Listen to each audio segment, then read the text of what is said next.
Tables are very useful in PowerPoint just as they are in Word. So in this lesson we're going to look at tables, how to use them, how to create them, how to insert them, and manipulate them. Right off the top, a very useful feature is a table created in Word can be copied and pasted directly in PowerPoint, and PowerPoint is smart enough to realize it's a table and will be treated as such.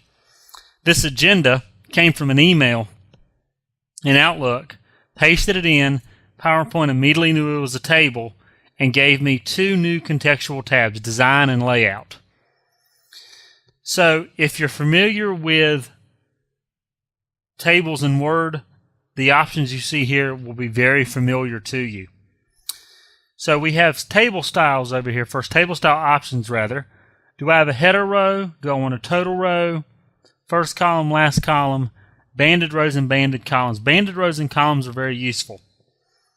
I typically use, it depends on how your data is laid out, but typically banded rows is what you'll want to use. Notice here, each row is a different color to help differentiate them.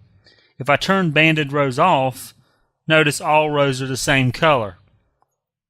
Now this is a gradient style, so it gets darker as you move down, but you can still easily tell each row apart. Now a new feature in PowerPoint 2013 is table styles that are best matched for the document.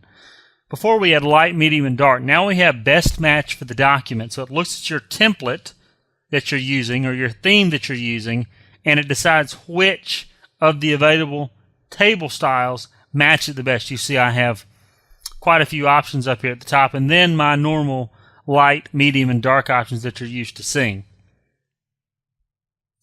So the header row will color the top row a different color. Notice here it changes the font, but I don't have a header row in this, so I'm going to leave that unchecked. A total row allows me to, notice how it bolds the last row of the table. It allows me to actually total things up. I don't have that either. First column, last column will bold either the first column or last column in your document, in your table. Here I only have two columns. If I check them both are going to be bolded.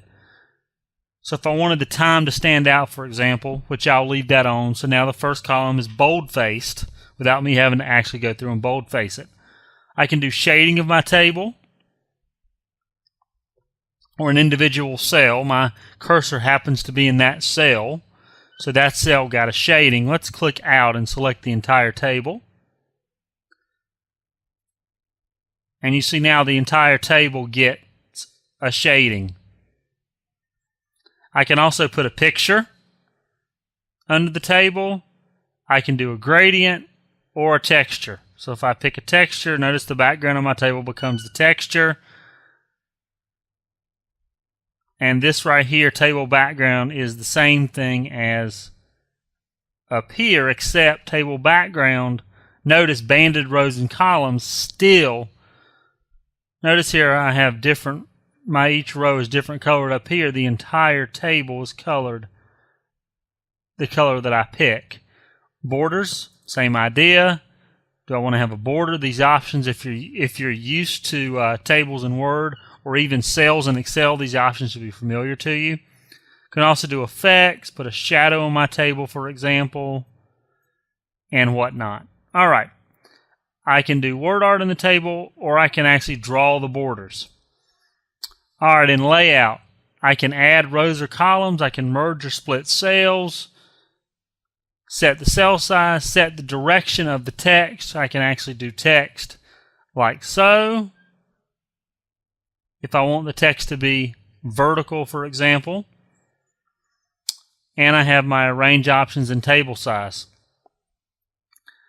Unlike Word, I can actually make the table larger and smaller by dragging the edges of it.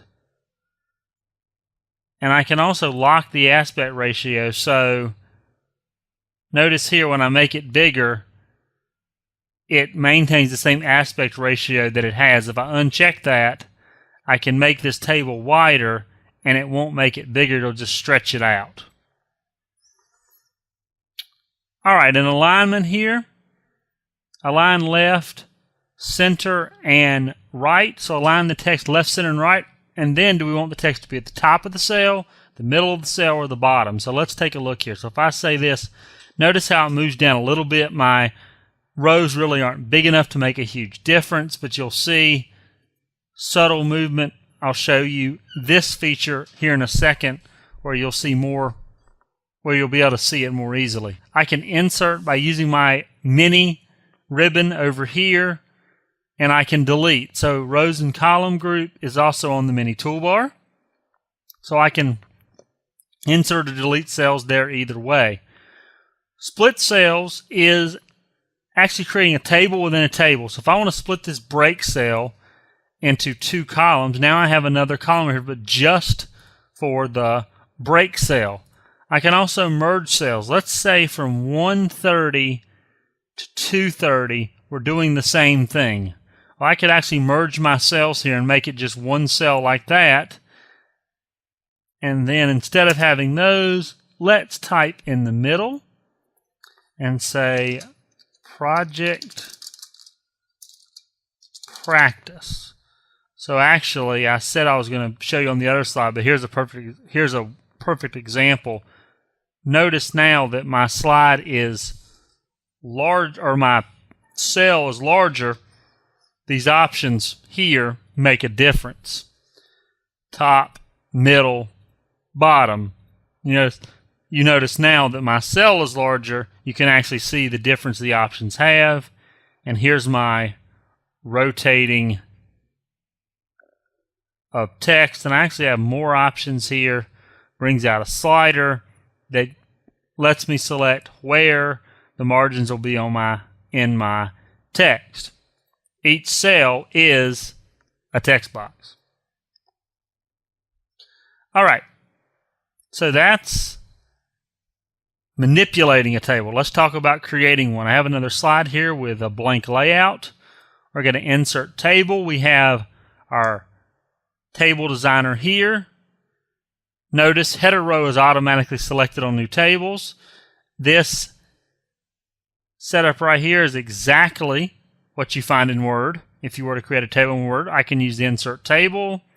5-2 is the default. I'm going to make a 2-10.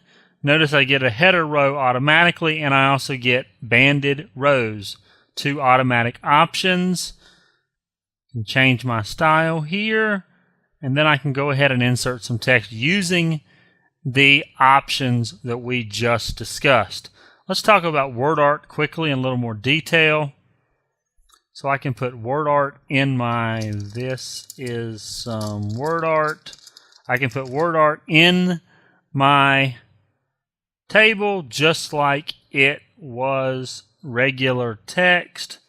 I can come over here, resize it, etc. And that's about all you need to know about tables. I'm sure you've worked with them in Word. Very similar functionality here in PowerPoint.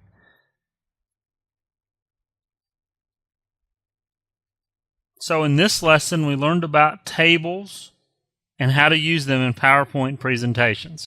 There's one other feature I want to touch on, and that is cell size. The height and the width of the cells I can type in here.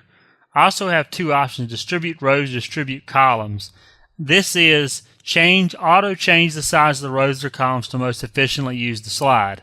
So if you notice, if I click distribute rows, my table now gets the entire size of my slide, and each row goes from 0.41 inches to 0.57 inches.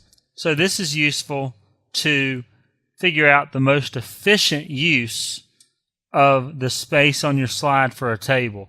Now, I don't have as many options as I do in Word here on the cell size. I don't have the dialog box for row width and column width and row height, but I do have basic options here.